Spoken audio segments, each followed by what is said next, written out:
the negative. That's what we're going to talk about today, is the negative part of the debate. Now, some students get a little uncomfortable when it comes to the negative. They start to think, I don't have anything prepared, or I'm going to have to answer. The truth is, you can be as prepared on the negative as you can be on the affirmative. But the key thing to remember when you're affirmative, or when you're negative, is answer all the affirmative points. In other words, just disagree with them. If they say global warming's happening, you say no, it's not. They say their plan's going to solve, you say no, it won't. And you give reasons and arguments back. That's the most fundamental thing to remember about the negative, is all you have to do is prove some aspect of their plan inappropriate or that it would cause some harm, and you have a chance of winning that debate round.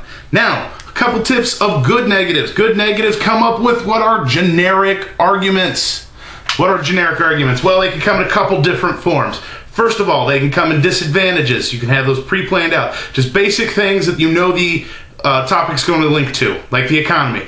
The plan will definitely affect the economy. You can make arguments as to why that would hurt the economy, and that's going to cause a lot of problems, and some people even say a war. But more specifically, you could even come up with basic solvency arguments, like renewable energy won't work, or won't cover the transition, or an RPS fails. Just come up with specific generic arguments that you know you can run every negative round and just get comfortable with. Because the more comfortable you are with your negative arguments, the more likely you're going to tear down that fortress the affirmative has put up with their case.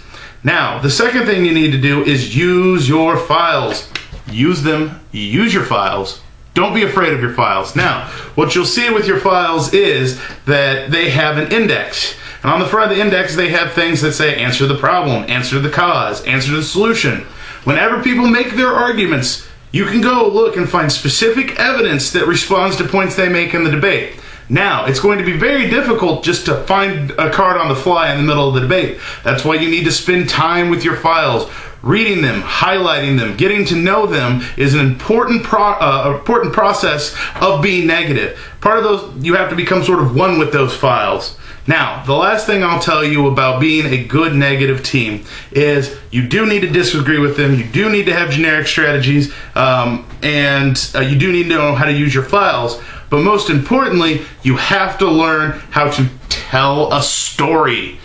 And what do I mean by that? I don't mean tell them Little Red Riding Hood. I mean come together by the end of the debate round with a coherent story as why the plan isn't going to work and is a bad idea. You need to paint that broader story for the judge. The judge is just looking at both teams, trying to determine which one they think has a better idea. It's your job as a negative debater to make that idea seem poor. And the best way you can do that is the best way you can make their strategy seem poor is with a story and a cohesive unit. Now, I was talking to you about using a negative file. One of the ways this file looks is like this. Now notice, this is the renewable energy negative file.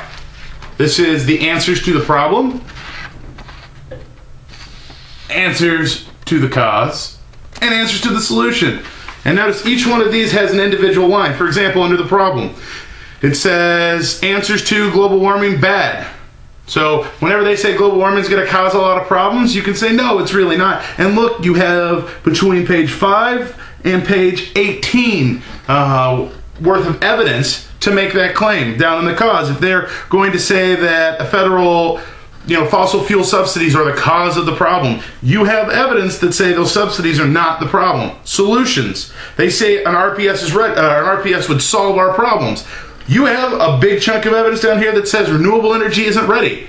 If people are going to support renewable energy and alternative energy, and you can just get really good at the debate that says renewable energy simply can't cover what we need to do, what we need it to right now, you're going to be winning debate rounds. So remember, you have to oppose them. You have to know how to use your files. You have to have generic arguments that you get to learn and understand. And lastly, but certainly not least, tell a story so that your judge knows why they shouldn't do the affirmative plan. And with that, this is Isaac Allen signing off from a beautiful Thursday afternoon here in Kansas City, Missouri. We'll see you later.